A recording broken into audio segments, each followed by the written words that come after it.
nosotros no aceptaremos la exclusión de nuestro pueblo de ese derecho.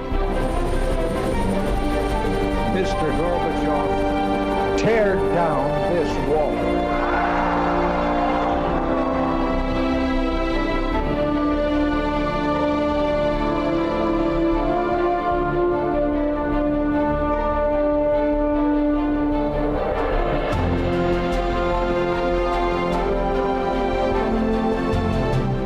Buenas noches, señoras, caballeros. Bienvenidos a Tiempos Modernos. Después de 40 años de adoctrinamiento en las escuelas, tanto autonómicas como... en realidad todas son autonómicas, ¿no? Y quizás ese sea el problema precisamente. Hemos llegado a pensar que hay lugares de España que en realidad no han formado parte de la historia de España. El País Vasco, Cataluña, por ejemplo. La realidad, sin embargo, es exactamente toda la contraria. Y en el caso del País Vasco, de forma muy particular. Hoy, lo que se vende por ahí para más de una generación es que lo vasco tuvo una existencia siempre al margen, periférica. No es verdad. La historia de España es incomprensible sin la historia de los vascos dentro de España. Y de eso vamos a hablar hoy. Empezamos.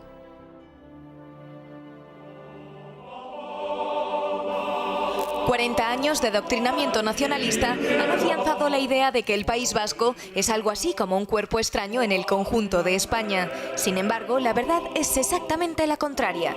Ni España en su conjunto puede entenderse sin lo vasco, ni lo vasco ha existido jamás al margen de España. ¿Por dónde empezamos? ¿Por la Reconquista, quizá? Numerosos pueblos de Castilla se llaman vascones, vasconcillos o vascoñuelos. Se llaman así porque fueron repoblados por vascos hace 1000 años. Las batallas de la Reconquista están llenas de nombres vascos, nombres, por cierto, de señoríos que en general formaron parte del reino de Castilla, cuando Isabel y Fernando, los reyes católicos, emprenden su carrera hacia el trono. Su primer apoyo son las villas vascas, antes incluso que muchas villas castellanas. La conquista de América es igualmente un episodio plagado de nombres vascos: Andagoya, Garay, Martínez de Irala, Ruiz de Gamboa, Cristóbal de Oñate, como las grandes navegaciones que abrieron los océanos. Ahí están Elcano y Urdaneta, entre otros muchos. O Legazpi, el conquistador de las Filipinas, que era guipuzcoano de Zumárraga. La Compañía de Jesús, determinante en la vida de la Iglesia española y universal, la funda un hombre de Azpeitia, que había sido soldado de la corona de Castilla, Ignacio de Loyola. Era vasco de pasajes el gran Blas de Lezo, el defensor de Cartagena de Indias. Era vasco de Motrico el marino Churruca, héroe de Trafalgar.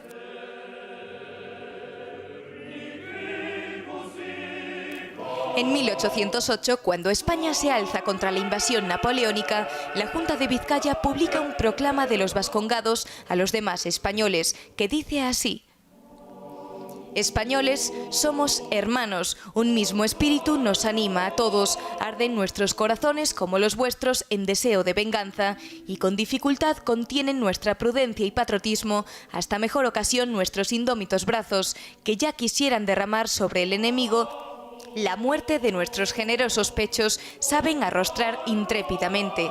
Aragoneses, valencianos, andaluces, gallegos, leoneses, castellanos, etc. Todos nombres preciosos y de dulce recuerdo para España. Olvidad por un momento estos mismos nombres de eterna memoria y no os llaméis sino españoles.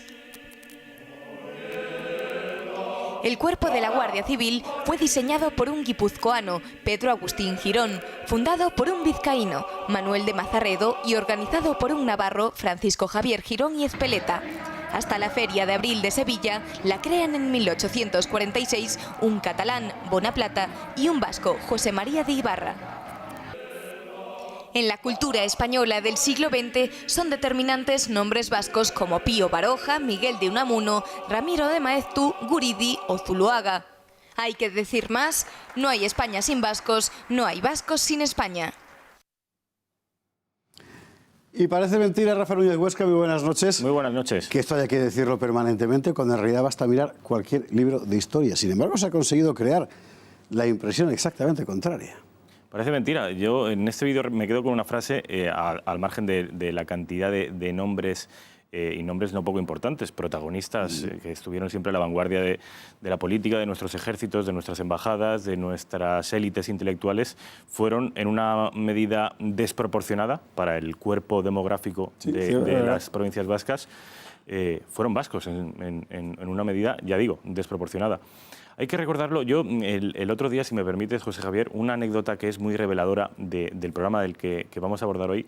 Entrevistaba a Francisco Vázquez, sí, señor, el que fue alcalde de La Coruña y embajador ante la Santa Sede, cuando el gobierno de Zapatero, y me decía que a él siempre le había preocupado mucho más el nacionalismo catalán que el vasco. Y esa preocupación se produjo incluso con ETA matando de manera brutal y salvaje, porque él entendía, y es algo que yo también siempre he defendido, que el nacionalismo vasco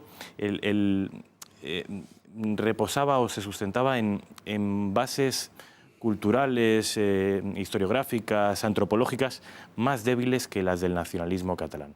Y que de alguna manera, siquiera inconsciente, los vascos mantenían y mantienen una vinculación con la corona castellana, con Castilla, con el proyecto nacional español, que es más consolidado, se ha forjado en una forja más poderosa que la que une a los catalanes con el resto de españoles, que también, por supuesto, lo son en gran medida, pero Miguel de Unamuno decía, soy vasco y como vasco doblemente español. Es decir, anécdotas hay para aburrir. Contaba una anécdota deliciosa Fernando Savater en los primeros años de la democracia, que se fue a Argentina con una delegación del PNV, creo que era el primer gobierno autonómico con la democracia, y se presentaban allí los gerifaltes PNVistas en Buenos Aires, todos con sus apellidos vascos, y diciéndole al público bonaerense, al público porteño, que se imaginarán o comprenderán ustedes que con estos apellidos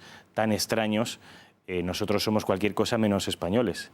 ¿Y cuál fue la sorpresa de los gerifaltes PNVistas cuando el auditorio rompió a reír de una manera enorme, porque precisamente vinculaban todos esos apellidos, Echevarría, Mendieta, todos claro, estos eran la quinta esencia de lo español para los argentinos y en realidad para todos los hispanoamericanos. Entonces, sí. hasta ese punto, la vinculación entre lo hispánico, bueno, entre lo hispánico, ¿quién fueron los padres del concepto de hispanidad? Zacarías de Vizcarra, por ejemplo. Ramiro de Maeztu, un alavés. Es decir, busquemos donde busquemos, y aquí, hablando de cosas muy diferentes, hemos ido saltando de un ejemplo a otro, y siempre aparecen los vascos por todos sitios, ya sea en los ejércitos, en la milicia, en la cultura, en la política, en nuestras embajadas. Siempre están los vascos y ya digo, de una manera desproporcionada para lo pequeño que... Y en los gobiernos de Franco, debo decir también, por cierto. Bueno, los gobiernos de Franco, sí, por supuesto. Entre otras cosas. Pero fíjate tú lo interesante que es eso, porque es que es una evidencia histórica, es decir, esto es objetivamente así. Sin embargo, tú eres capaz de construir una conciencia completamente contraria sobre la base de negar la evidencia, que es lo que se ha hecho en los últimos años en España, muy particularmente en el sistema de educación. Quizá porque el sistema de educación se ha puesto al servicio de aquella gente que está particularmente interesada en subrayar lo que nos separa para administrar su pequeña parcela, en lugar de subrayar lo que nos une para construir una comunidad. Y eso en nuestra tierra valenciana, por cierto, también lo estamos viviendo. Lo estamos viviendo ahora, es un proceso en el que llevamos 20 años de demora, pero está empezando a construirse. Y es triste, es lamentable, porque hay algunos nacionalistas vascos que prefieren renunciar a la historia, a una historia gloriosa en casi todos los órdenes, a tener esa historia, pero que esté vinculada a la idea de España. Es decir, todos estos marinos, sobre todo intelectuales, ya sea los de la generación del 98, Pío Baroja, Unamuno, Maeztu, ya sea Urdaneta, ya sea Blas de Lezo, ya sea Ignacio de Loyola, como todos estuvieron imbricados de una manera evidente al proyecto nacional español, lo que se hace es renunciar a ellos. De manera que renunciamos a nuestra historia. Renunciamos a nuestra historia previa a Sabino Arana. Antes de Sabino no hubo nada. Cuando lo que hubo es probablemente una de las historias más fascinantes de la Europa occidental. Estuvieron siempre a la vanguardia de nuestros proyectos. Una de las definiciones más hermosas que yo he escuchado nunca sobre qué es España es: España son los marinos vascos y las naves castellanas. España es eso. Es el País Vasco financiando proyectos plus ultra, proyectos para conocer el más allá, y esos proyectos estuvieron casi siempre capitaneados por ese pueblo antiguo con un idioma que nadie sabe dónde hunde sus raíces y que se dedicaban a cazar ballenas. Bueno, pues ese pueblo antiguo se vinculó de manera voluntaria a la corona castellana, cosa que no ocurrió, por ejemplo, en 1512 con Navarra, que hubo que pelear, hubo guerras.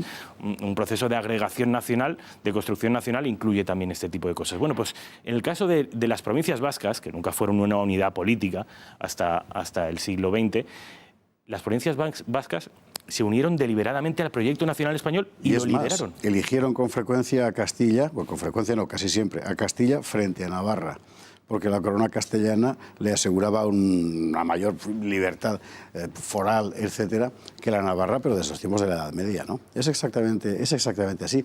Y ahora, mi querido Rafa, ¿esto tiene otra solución que no sea la de que la nación de todos recupere competencias en materia de educación y de cultura? Yo, José Javier, te tengo que confesar, y tengo que confesar a los televidentes, que le veo muy difícil solución a esto. Porque para revertir este proceso de ingeniería social, que no es otra cosa que un gigantesco proceso de ingeniería social, para revertirlo haría falta, en primer lugar, voluntad. Y de los 350 diputados que hoy sientan su trasero, con perdón, en el Congreso de los Diputados, en las Cortes Generales, no hay ni uno solo que sea partidario de siquiera recuperar una de las competencias nucleares que configuran una nación, que es la educación. No hay ni uno solo. El debate está en si seguimos descentralizando más o si seguimos descentralizando mucho más. Bien. De manera que yo no veo que esto se pueda revertir a corto plazo. Y quizá si alguien tuviera la intención de revertirlo a medio o largo plazo podría ser demasiado tarde. Demasiado tarde, ¿verdad? Es probable. Pues en lo que a nosotros concierne, el mensaje en todo caso lo hemos de lanzar, y lo hemos de lanzar muy particularmente a los ciudadanos vascos, tanto los que se sienten españoles como los que han llegado a la conclusión errónea de que no lo son. Y decirles algo, decirles que se miren simplemente. Decirles que abran los libros, que los mejores intelectuales, no solo vascos, sino de España, fueron siempre furibundamente contrarios al nacionalismo vasco por entenderlo una ideología ajena y hostil a lo verdaderamente vasco.